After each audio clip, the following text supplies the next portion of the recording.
I'm going to share a secret with you. A secret so powerful that once you discover it, every decision you make in your life and business will become easier. Doors will start to open where before you struggled to make any progress. You'll finally feel like you're living your life with a purpose instead of fighting the world around you. Great leaders have used this secret to build powerful companies, spark important movements, and create meaningful change. And now you can too. Here's the secret. There is one word that defines who you are. There is one word that connects all the things in your life that make you come alive. Think about the friends you have, the music you listen to, the books you read, the movies you watch, the companies you've worked for, the businesses you've started. Think about everything in your life now that you enjoy.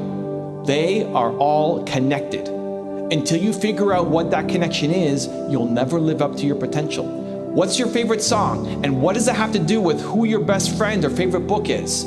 The answer is everything. And it can be boiled down to one simple, powerful word. Great people can be described in one word. Martin Luther King Jr., equality. Oprah Winfrey, heart. Steve Jobs, impact. You? If you want to break free from the chains of mediocrity and really make an impact, then it starts with finding your one word. You have to stand for something powerful and important.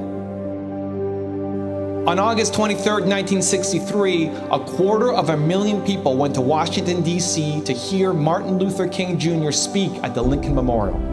How did he get so many people to come out? He didn't have a newsletter or a Twitter account. He wasn't making YouTube videos or using Google AdWords. He didn't have a website or use Facebook. He didn't have any of the tools that make it so easy for us today to reach people and start movements. And yet 250,000 people came out. Why? Because he stood for something important. The cause he believed in touched people's hearts and led them to action. It was so important that people willingly spread the word and promoted his cause because it was their cause too. The process you're about to go through is important. It's one of the most valuable exercises you'll ever do in your life. The results are life-changing. We're going to go over the 5 core questions. Number 1, what makes you happy? Number 2, what connects your happiness? Number 3, what trait do you hate? Number 4, what's your constant? And number 5, is this really who you are?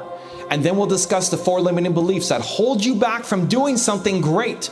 Number 1, it's too bold. Number 2, what do you think? Number 3, someone else is doing it. And number 4, it's too simple. Have an open mind, be honest with yourself, and eliminate all distractions for the next few minutes. Let's go.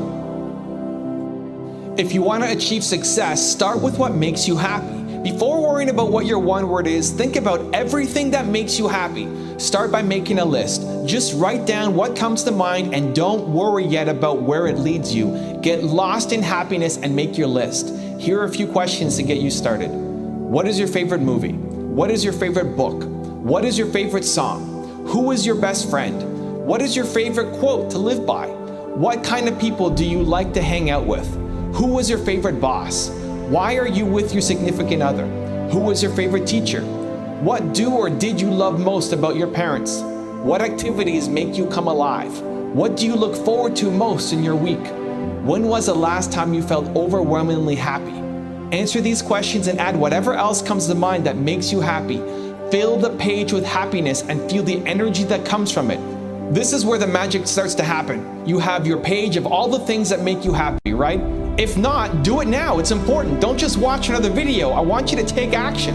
There's one common theme that connects all the things that make you happy. You may have many reasons why Mrs. Jones was your favorite teacher. There could be 10 things you love about your favorite movie. The people you hang out with have lots of different personalities, but there is one theme that unites them all. One thing they together share. This is a connective tissue that will make all your future decisions easier. This is the powerful mantra that will give you a sense of purpose and help you change the world for the better. This is your one word. Find the common theme in the list of things that make you happy and write it down. If it doesn't pop off the page, then next to each of the things that make you happy, write why you like it. You'll notice a pattern that emerges. Some words will come up over and over again. Take the words you've used most commonly to describe your happiest moments and group them together. If you can't get it down to one word yet, don't worry. Just try to get the final list from this exercise down to 5 words or fewer. Now we're making progress. Some people get their one word immediately. They have their one word and they're ready to apply it. If that's you, congratulations. For most people, the process is long and requires digging deeper. You may have written down multiple words and still feel unsure how to narrow them down to just one. Does it have to be a verb? Can it be a noun? How about an adjective? The answer is any of them. Verbs are often the easiest because they are action-oriented. You might want to inspire the world, or make an impact, or contribute, or shine, or love, but it doesn't have to be a verb. For example, maybe your hero is your grandmother Jane, so you try to live a life inspired by her. Jane becomes your one word. You can also combine multiple words that may seem like they're not related into a more meaningful one word that unites them. For example, if you love adventure, but you also value caring for others, maybe your one word becomes heart, which you define as following your heart, adventure, and being heartfelt towards others, caring. You take two seemingly unrelated words and bring them together to form your one word, like heart, to better define who you are and what kind of life you want to live. This is a process. You may have picked a word, but you're not confident that it's right. You may feel that what you chose is too big, too daunting, too scary. If that's you, keep watching. We'll figure it out together. If you don't know who you are, then start by thinking of who you aren't. Going negative helps a lot of people clarify their search for their one word. Think of all the things that make you unhappy and make a new list. Write down the people you can't stand being around, the tasks you hate doing, the movies you never want to see, the things that make you dread going to work. Make a list of everything and everyone that makes you unhappy. Make it real, make it painful. Nobody is judging you here. If you can't stand the thought of seeing Aunt Susie at Christmas, put her on the list. But be careful. This is not a list of your fears or your limiting personal beliefs. It's a list of the traits that you are truly allergic to, that just bring you down and that make you unhappy. The list is the start, but the power is in seeing what connects them. Aunt Susie, the boss you hated most, the people you despise being around, the tasks you dread doing, they too are all connected. What theme binds them together? When you've got it, think about the opposite to find your one word. For example, if your negative theme is neglect, your one word might be care. If it's discourage, your one word might be inspire. Destroy turns into create. Hates turns into love, and so on. Your one word is not a New Year's resolution. This is not deciding on a word because you were inspired by a speech that you heard or seminar you attended. It's not picking a word to be the person your parents or friends want you to be. Your one word is a constant. It has always been with you and will always remain. It's who you are and always have been. Think about your favorite movie from 10 years ago or from when you were a little child. You'll still like that movie today. You'll still like it in 20 years, even though the special effects don't seem as great and the technology is dated, because that movie means something to you. It represents a theme that is at the core of who you are. So is your one word. Your one word isn't something you get bored of or grow tired of. It's always there and always will be. If you're still trying to decide what your one word is, look at your list of things that make you happy and think back to 10 years ago.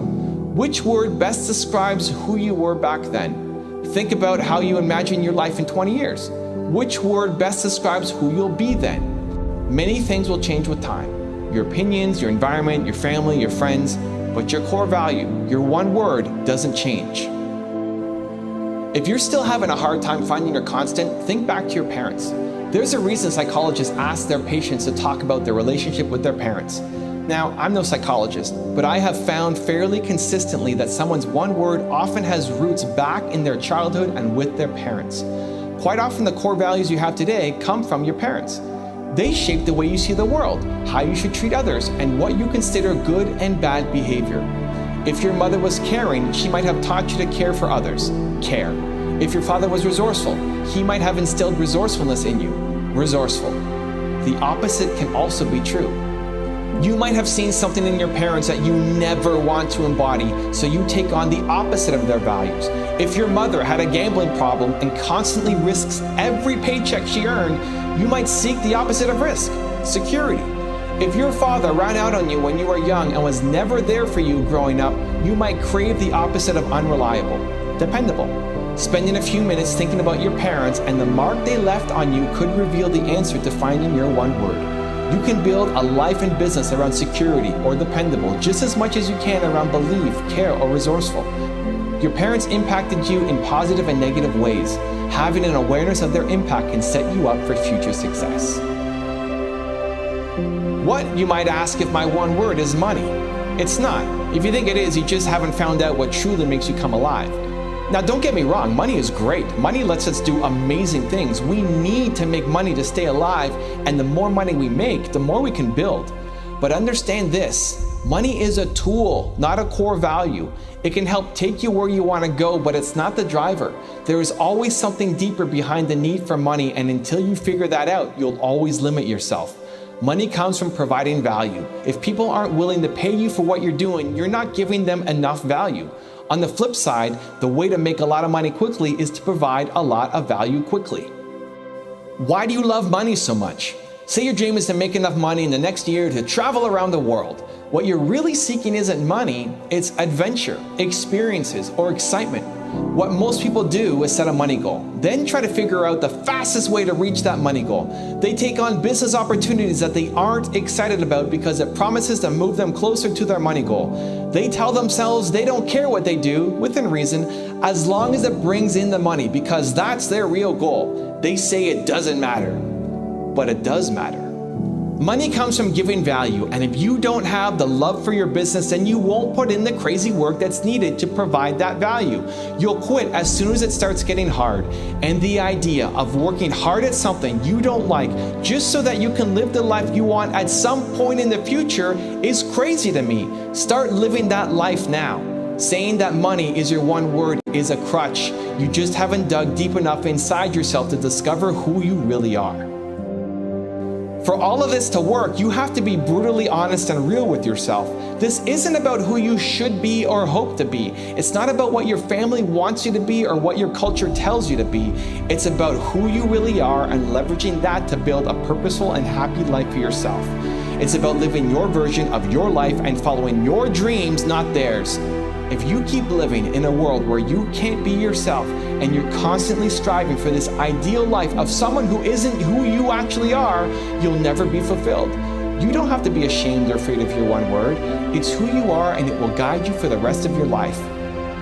Look at your one word and ask yourself, is this really, deep down, who I am? If your answer is yes, you're ready to move on to build something awesome. If you answer no, go back and try the exercises again. Sleep on it, reflect on it in the shower, go for a walk and think about it, meditate on it. John Paul DeJoy's parents divorced when he was 2. When he was 9, he sold newspapers and Christmas cards door to door to help his family.